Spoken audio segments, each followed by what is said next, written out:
Good morning. Good morning, everyone. First of all, I'd like to thank you all for coming and welcome everyone to the American School for the Deaf Visual Communications Center. My name is Kelly O'Connell, and I am the director of CREC Soundbridge.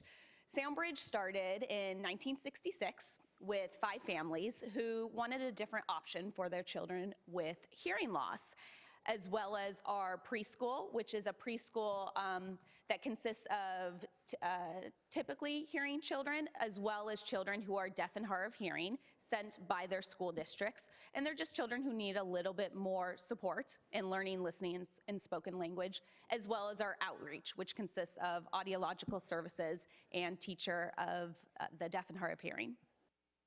As you know, the state recently passed and the governor signed Public Act 19-184.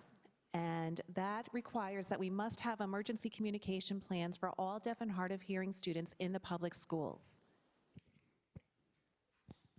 So if you want to look at this first slide, you'll see that in traditional emergency communication, you'll have a smoke detector or heat sensor in combination with a manual panic button for lockdowns or fire alarms.